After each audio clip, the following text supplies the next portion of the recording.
Hello, everyone. Thank you for joining us today. And I have a pleasure to introduce Mordy Oberstein. Mordy, thank you very much for joining us. How are you doing today? I'm great. Thanks for having me. My pleasure, my pleasure. I just realized, right, that you firstly worked at Wix, right? Then you Yep. switched to SEMrush, and then you were back to Wix. Yeah, they Right? had me on That's quite all right. they had me on a rope, and like all of a sudden they yanked me back. We can't really, live without you, Mordy, so you have to be back to us, right? It was like going home. It was like going back home. Going back home. Okay. And you are based in Tel Aviv, right? Yep. I mean, I'm Okay, originally so a New Yorker. I'm an expat living in Israel. Okay. So, and when you used to work the first time at Wix, you were based in Israel or in Yeah. New York? Yeah. So originally they wanted to bring somebody in to interact with the SEO world, go to conferences and whatnot. I remember randomly seeing the job listing for my old job on LinkedIn, and Corona hit. Hold on, you also used to work at Rank Ranger, right? Yeah. That's where I think we first met. That is actually, yeah. I absolutely forgot. I think you took an 10 years interview, ago right? or something already. Right. And then, at that time I discontinued working at SEMrush. So we kind of our basically paths crossed somewhere in a transition mode. Olympus. Somehow our paths crossed. I think we did some kind of like interview together. Yeah, kind of. I think so. It was a long time ago already. Gosh, time flies too fast, right? So here we are. Yeah, here we are, obviously. Okay, and so, do you have the same position at Wix, compared to, your first time and the second time, which is very interesting, right? Different. The whole construct is different. So we have a whole team now. We brought in Crystal Carter, George Wynn, who was the editor over at Search Engine Land for a while now. He's by us, and he's working on our SEO Learning Hub. So it's a much bigger team. It's a much wider team, and the scope of it is a little bit different. So originally I came on to sort of be a liaison to the SEO community, ask what they're looking for from the Wix platform, bring that to our product team, and kind of go as an interactive. It was like I don't want to put myself in this like realm, but I was like the John Mueller of Wix. Just for reference, I would never be anywhere near John Mueller, but just like a point of reference. But just because you've never worked at Google, right? I never worked at Google, and I'm not nearly as funny. Right? It's just because it's not Google, right? And I'm not as good as or at least Amazon, right? Amazon's not in Israel, so I don't know. Like Google's here. Their Search Console team is here. Daniel Weisberg's here. Every once in a while, we kind of hang out. I'm a thorn in the side every here and there.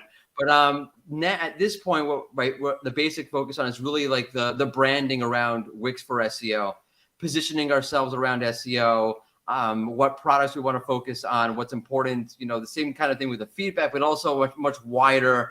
What's our positioning? What's our messaging? What are we talking about for SEO for all sorts of people, for SMBs? The biggest growth area in Wix are actually agencies. So how do we position? What's our messaging around Wix for agencies from an SEO point of view, and obviously to the SEO community, and with it a lot of educational assets. So we have a whole SEO hub, we have a podcast and a newsletter, because it's for us the branding is really about educating. Yeah, I see. Well, obviously, right? And it's kind of also most probably, obviously, right? It's affecting your brand authority, and as a result, it's affecting your overall site's visibility, right? Yeah. Because, and I just want to ask you, right? Because, you are a person that has been working for many years on positions around branding, I would say, right? And, even though, right, we can somehow measure this, right? The impact that branding brings back to actually, for instance, organic traffic channel, right? Yep. It's inevitable from one side, right? Just because, you grow your brand obviously, and, everyone, most probably you agree as well, that the brand nowadays is one of the biggest ranking factors, right? Yeah, it's huge. It's enormous. Yeah. The authority of a website. But how do you, the question is how we can understand, right, that the branding, the part that you've been doing for so long, right? For different brands, right? It's kind of really contributing, right, to your organic traffic channel, I would say, right? So if there is any way, or maybe you've been working so long for, that type of position, and you kind of created maybe some ways, some approaches, right, that help you measure this. It's kind of I think that is great, right? That is a great explanation, obviously. Right. It works extremely well for your brand, right? It works well for me, right? No, sure. I don't have a magic answer. You can see things, by the way, like we just released a 50th episode of our podcast. We did a lot of branding around positioning that and announcing that and leveraging that. You could see the increase in traffic. You could even see a little bit, like perhaps an increase.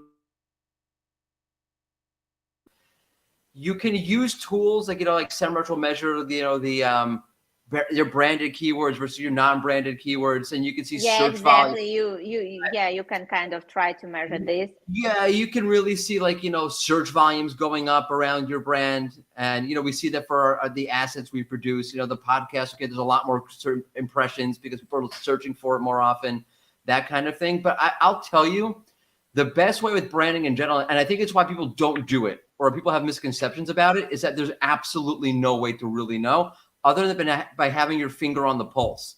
And I can tell you just from experience, and I've been in places where it's worked, and I've been in places where it hasn't worked. And when it works, you could feel it. It's palpable. Mm-hmm. You see the interest, the engagement, the cadence, the momentum, really the entire momentum of what happens when the branding takes off. And you can see things, obviously correlation doesn't equal causation, but you can see things happen with the SEO side. So we launched a brand new content hub. It didn't exist before. And one is you see the power of the brand. It started ranking quicker than basically I've seen any other brand new area of a website rank before, because we're leveraging the Wix brand. And then as we connected the SEO hub to the main Wix blog more consciously, it exploded. You could just see it happen. So you can see when you have that authority, when you have that brand positioning, and that brand positioning and authority comes from the branding. People are writing about Wix. People are talking about Wix. People are reviewing Wix. It's obviously there, and it obviously impacts the authority of the main website overall. And then once you tap into that, you could literally see it and how it impacts the SEO. And you can see as things happen, as the area of the website, in this case our SEO hub, gain momentum, you could see when you do the next thing, it's much easier to achieve rankings and to get traffic. You're not starting from scratch. You kind of one more time you're using your current most probably assets, right? The ones that you've already acquired at some point.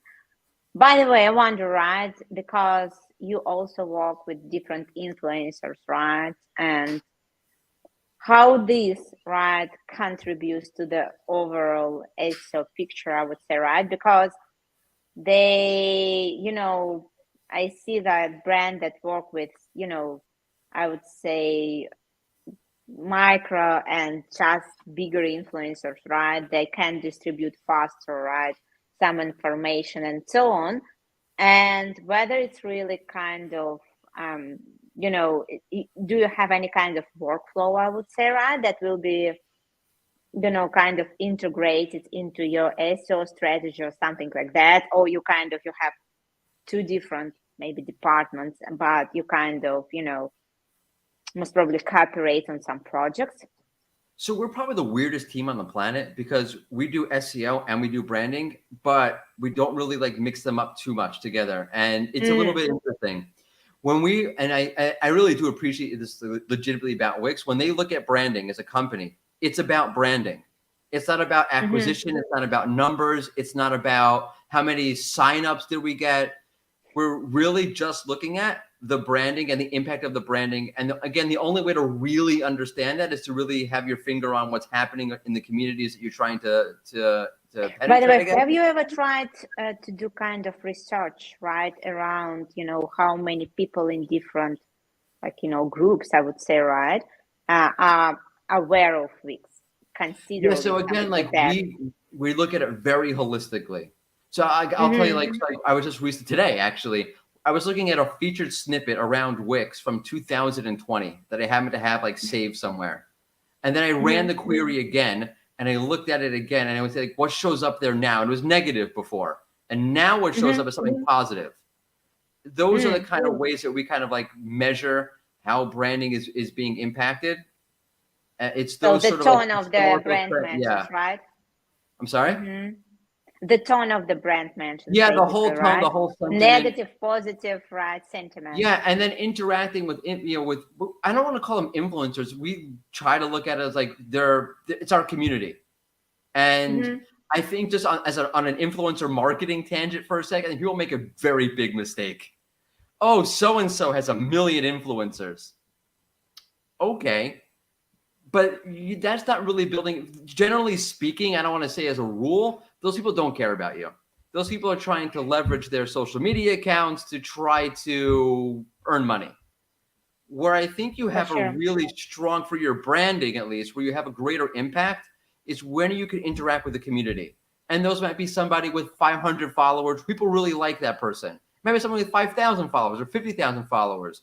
But there are people who are active in the community, the people who are engaged in the community, the people who are offering value in the community, and then you have to position yourself in a way that you're actually offering value. There's so many times like people ask me like, "Oh, can you promote this? Could you share this tool?" I don't use that tool. I've never used that tool. Why would, like, if you would ask me, "Hey, I have a tool. I'm looking for some feedback. I know that you talked about this in the past. Would you want to help me out?" I'm cool.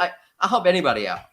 And then if I like it, I probably would share it. Also Asked is a good example of that. Mark Williams. But here is, one problem with like kind of looking at any tools, right? It's just, the problem of timing, right? So most probably you're busy, right? So you don't really so you should have a very valid and big reason, right, to do this, rather than just kind of opening it and closing it, because the feedback, right, the companies most probably are looking for, right, from experts, is not really just kind of opening their page with their features, just kind of scrolling through and kind of then saying, okay, I looked, right? So they are kind of looking for some meaningful feedback. And for me, right, the main problem is not, right, it's not really I'm kind of arrogant or I don't really want to do something for them. It's more the problem of timing, right? You can either, allocate these hours into, your business, your job, or even promoting your brand, right? Or helping someone that you don't really know at all. And that's the thing, you don't really know them. And then you're kind of, okay, what's the point? I also have, my family. Right, exactly. But when you get to know people, then you can sort of leverage those relationships to help you. Yeah, and absolutely. I think that's where it really works. And, just to go back to your original question, interacting with the community and the momentum you get from that, I think social media from an SEO point of view is very similar to branding. I mean, Google's talked about this, where if you have content out on social media, there's a greater chance of them discovering it and indexing it because it's out there. But I think it really goes beyond that, where people are sharing it, the URL is out there, your content is out there, the brand name is out there, people are writing about you after maybe they've seen something. And you may not be able to pinpoint like the exact SEO impact of everybody kind of talking about you on social media. It's more like this small thing and that small thing and that small thing sort of compounding on each other that produces SEO momentum in the end. It's very, very similar to branding in that way. Yeah, I understand what you're talking about very well. By the way, it also, I think, the interesting, effect of, working with with the community, I would say, is that kind of at some point, the members of your community, they start to create content on their own. So basically, they are not only, right, talking about your brand, but they are also kind of, starting to create courses, starting to create some, educational materials, right, around your brand and creating their own micro community. Yeah, that's which is very interesting, right? It's kind of huge ecosystem around your brand, which has, at some point, micro communities are popping out here and there. That's kind of like, don't you feel like that's what you want in the end? Like your audience to feel so invested in what you're doing in your product or your service that they're writing about it because it's interesting to them personally? That's kind of like the ultimate goal, I kind of feel like. Yeah. By the way, since we are also talking about search engine results, right? And you mentioned, right, whenever we were exchanging emails, right, that search engine results are not changing at all, right? So they're kind of quite stable, right? Could you please explain this, to our listeners and, your kind of point of view, right, to me as well? So why do you think it's kind of constant, right, in some way? I feel like, well, it's always changing, but where I feel it's constant is, and this is what makes it not constant, I guess. And I think sometimes we look at it a little bit backwards, that search engines change and therefore we adapt to align with the search engines. And I think historically speaking, that's kind of been the case where Google has been so good or X level of good at understanding content quality. Like think back to PageRank, like they were able to say like, okay, like we're able to understand content quality to this point. We can't go past this point. This is the point we can understand quality. This is the threshold that you have to pass. So what did content writers and SEOs do? Okay, like let's write to meet that standard, which wasn't, it was at the time very high, but not very high in reality. And then of course, users see the web content that we're all producing to align with Google. And they're like, well, I probably wouldn't read this if it was in a magazine, but I guess this is just web content. So this is what web content is, and this must be what good web content is. And we sort of train people on crap content. And Google has sort of set the pace for what content should look like and sound like. That does happen. That has happened historically. But I think what's happened maybe 2 or 3 years ago in earnest is that people started waking up and people started saying, you know what, Google, I understand that you think this might be good, but I don't think that it's good. And I don't know if you remember, there was a couple, like a series, like one time, like a couple, maybe a year or so ago, where all of a sudden a bunch of articles came out from the New Yorker. I think The Verge did an article. Are the Google results good, or are they getting worse? Yeah. And everyone's, they're getting worse. But are they really getting worse? Google has been doing great, amazing things with machine learning since 2015 and really since 2018 with the core updates. The results, in my opinion, are only getting better. And what happened in my mind? People woke up and said that web content, it stinks, and they blamed Google. Okay. And because of that moment, I think Google realized that, okay, we need to really align the algorithm to what people want. I think they always knew that. That's always what you want to do. But I think it really became conscious when you really saw people complaining at a mass level. And at the same time, seeing that people's content preferences are really changing, Google said we need to really align and we need to move to what people want. And I don't think, it's like, to sum up my point, I don't think as SEOs we realize how vital that is. How much, and content preferences, and they're changing content preferences, change Google. And then Google's really following people. That's the article. Wow. Good poll. Yeah. Great poll. Yeah. By the way, I just have a question, right? Because I've never seen this, but maybe it's something that I overlooked. Has ever Google allowed users giving scorings on the quality of search engine results? So basically, whenever you search for something, right, asking whether you are satisfied or not. They've done it in featured snippets. They've tested it like, did you find this helpful or not? There's like a thumbs up or thumbs down. Oh, yeah, I remember, right? Yeah, and then they decided to remove the biggest portion of featured snippets. Yeah. So it's kind of, the feedback was kind of, no. They do kind of ask. I mean, they have the quality raters, so they're giving feedback. So I think Google's able to understand. Look, they have an enormous data set. I think they can kind of understand what people do or don't like.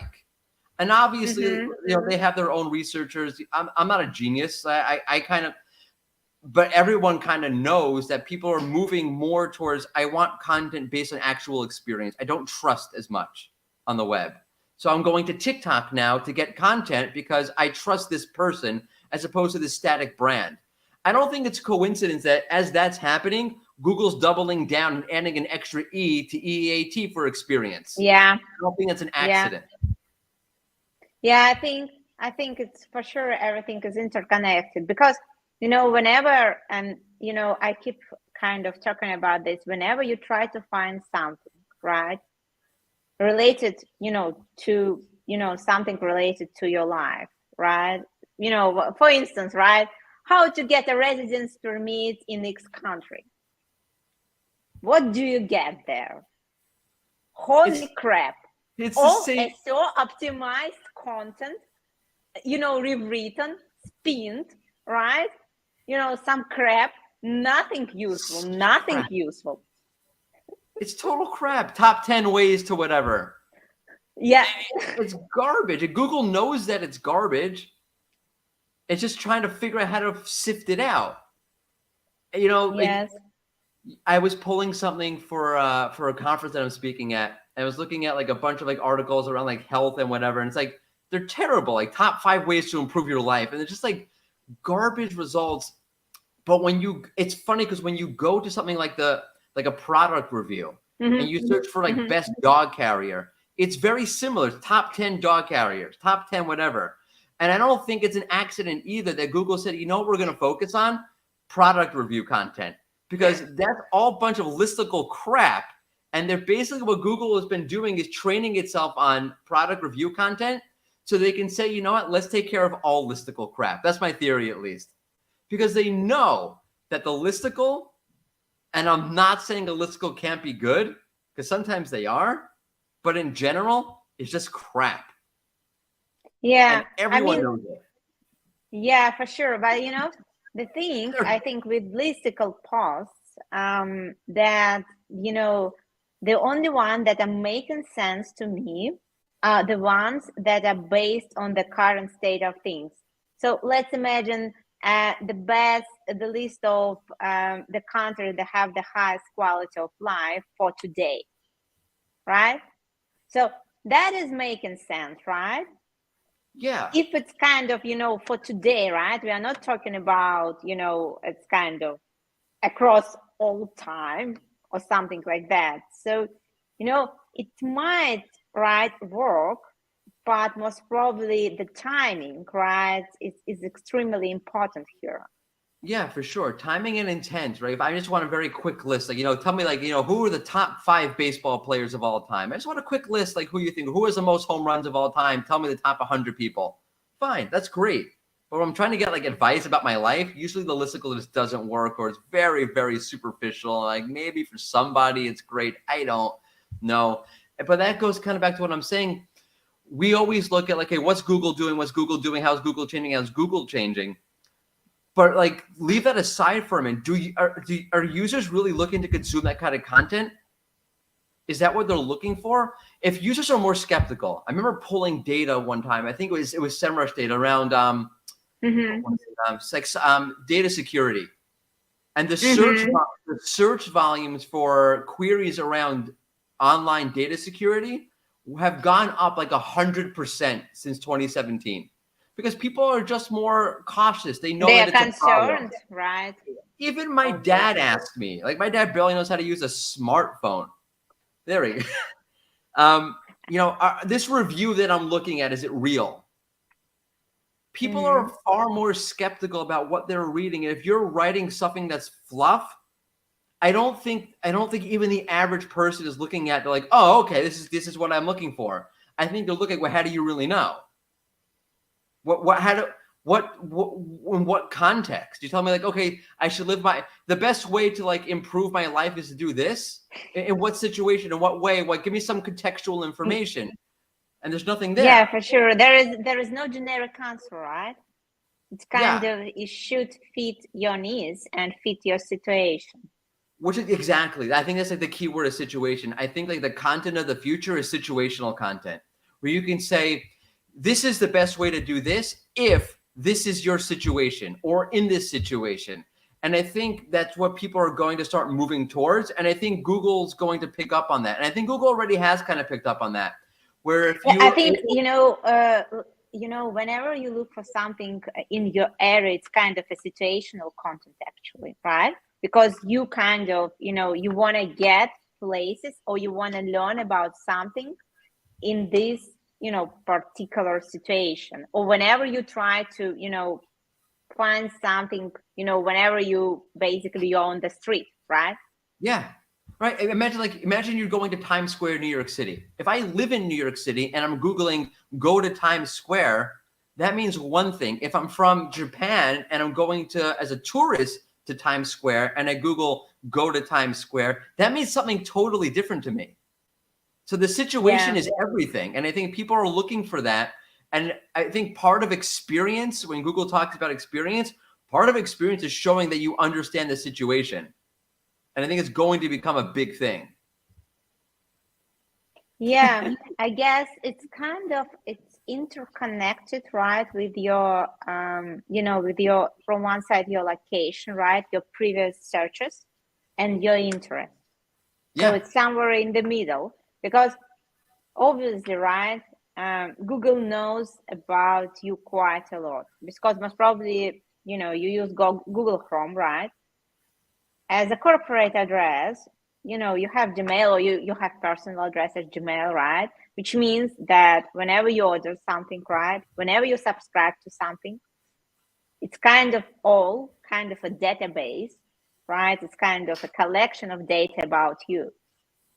And I think, right, at some, but there are certain attempts actually, right, to adjust, right, the search engine results based on your preferences, right? Whenever, I don't really know whether it's kind of, it has been showing across all users' profiles, but for instance, whenever sometimes, because it's not kind of, it kind of, sometimes I see it, sometimes I don't see it, right? Because whenever I look for a restaurant, it shows, it's kind of, the bar, the progress bar, right? And the match, the change that it's going to match my taste. Right. So it's kind of telling me, right? In 60% and 70%, this restaurant will actually, match, right, your taste. It's crazy, right? It's crazy. It's unbelievable what they can do. Yeah, so I think the future, right, is somewhere there. So, kind of, in some way, whenever, for sure, it's not about, generic search engine results, right? Whenever you do educational searches, informational searches, right? If they start playing this guessing game and trying to understand what you want, then you can't really do a research. Yeah.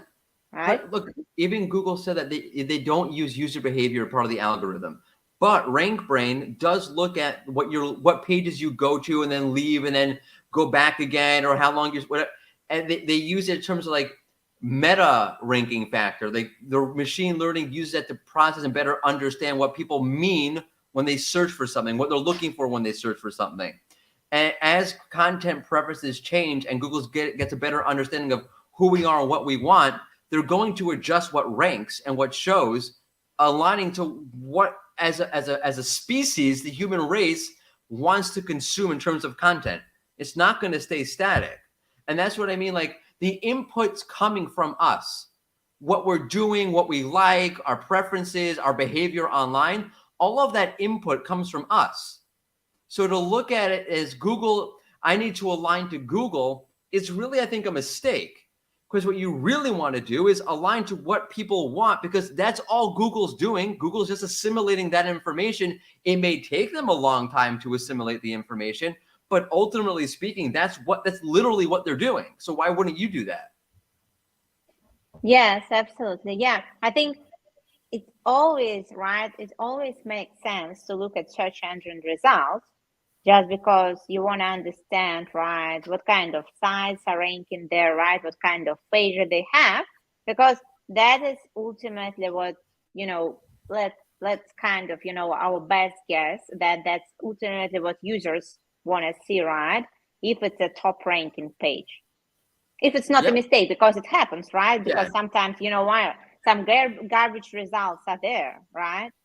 So, but if we talk more or less about quite competitive, right? Search terms, the one that, you know, commercially interconnected with some businesses, right? So most probably that is a more sensitive zone, right? Where Google tries to be more careful in terms of, you know, showing, you know, the right websites, I would say, right? For sure. And I think you're right. It has to be a balance. First, if there are gaps in the algorithm, for a long time, when you search for like best SEO podcast, if you put the keyword best all over the place, Google's like, oh, that must be the best SEO podcast. And there are just these like weird gaps in the algorithm. So you should know when they exist, but also you want to know what's happening now. You want to be able to succeed now. If this is what's happening now, then you want to make sure that you're aligning to that. Where I think like the mistake happens is that you don't realize, like, if Google had something better, would it rank it? And we just look at, okay, what's there now? But you can't see what's better by what's there now. You can just see what's there now. So I think you have to balance that out. What's there now? What's ranking now? Where are the gaps? What do I need to do to align to succeed now? But also what's not there that Google might appreciate it being there if it was there. I'll give you like I think that is the reason why you have to rely on experts in your niche, because they know about what will happen next, right? Yeah. So that is where, you know, experts is this EAT thing, right? So, you know, these fancy words, you know, start, you know, becoming, you know, not only fancy words, right? When they are kind of, you know, most probably turning into something meaningful, right? Yeah. And that is the reason why, you know, circling back to branding, right, to community, that is the reason why you need this, because if you do content only on your own, right, only by using your own expertise, you won't be actually creating, you know, you might create, right, the content for today, but that won't be the content for tomorrow. That's a great point. I was researching a page for like a Wix site had a question that had to do with like dog training or something like that. I forgot exactly what it was. And there was one page that you could clearly tell was not written by somebody with a clue about what dogs do. And it was honestly, it was a good page. All of the information was there. It was fine. They clearly did their research. But then there was another page, and the other page was like, well, the dog does this, then you should do that. If a dog does this, then you should do that instead. And I walked away. This person obviously knows what they're talking about. They're able to predict my needs. They're able to predict situations. They're able to understand what's going to happen next. And that's where when you start interacting with the community, you pull in experts, you're just going to get a different level of content. There's no way around it. When people say, I wonder, the future of SEO, I'm not worried about the future of SEO. I'm more worried about the future of content marketing agencies, who someone in Nebraska is sitting at their computer researching a topic they know nothing about and spinning up content. I'm more worried about that succeeding and that being a viable job in the future. That's a hot take. Yeah, but I really love it. And I think, you know, most probably that's, you know, what is oftentimes overlooked, right? So what we as marketers tend to forget and think like, you know, that is not a big deal, right? We can kind of manage it, right? Let's put something together and then we can circle back to this. And then we kind of ending up with tons of pages, right, that are not, you know, ranking well, right? And they have no future. And then we have to rewrite those pages or either delete those pages, right? So, you know, the biggest waste of time. And money. You spent a ton of money doing it. Yeah. Crazy. Yeah, crazy. I agree. That's fine. AI will write all the content. It'll be fine. Oh, yeah. It's kind of, you know, whenever, you know, you ask AI about something, right? It's creating hilarious stories about, you know, new terms that you've never heard. Sure. It's kind of, you know, basically kind of, you know, messing things up. It's kind of, you know, this is, you know, the name of a new animal that never existed, right? And so on and so forth. Just when you thought content couldn't get any worse, here it is. Here it is. So yeah, that is the real expert, right? But, you know, And what's even more interesting, right? That on a general note, if you look at AI generated content, right, you will see, you will start understand that we really have a huge issue with the quality, because what AI does, it kind of takes what has been already written and then kind of spin it around. It's just taking the crap that we fed it and making even more crappier crap. Yeah, even more crap, just kind of adding some wrong facts and adding something else that never existed and just kind of making up those stories. But like, to go full circle, that's going to have to impact how people go about consuming content and what they're looking for in content. Because if they're looking out there like, well, like another piece of AI content, another piece of AI, oh, this is terrible. This must be AI. It's going to change the way people look at content and what they want out of it. And those things are going to find their way into SEO at some point or another. Yeah, definitely. Yeah, I think the future, right, of content, I think, in user-generated content. Yeah, I think that is where, I think it changes everything.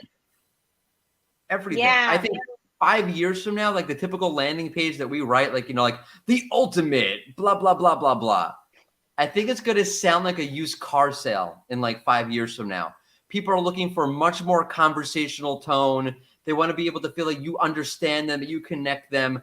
That whole traditional landing page and all of the marketing language that we use, I think it's going to be totally, I think it already is tone deaf, but I think it's going to be totally tone deaf in 5 years from now. And that changes SEO. How do you stuff a keyword into a header when the header is conversational?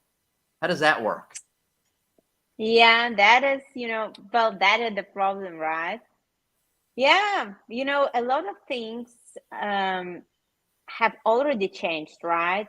And more things, we should expect to see, right, to be changed, right, in the way we produce content. And we also consume content, right? The people that produce content, they also consume the content, right?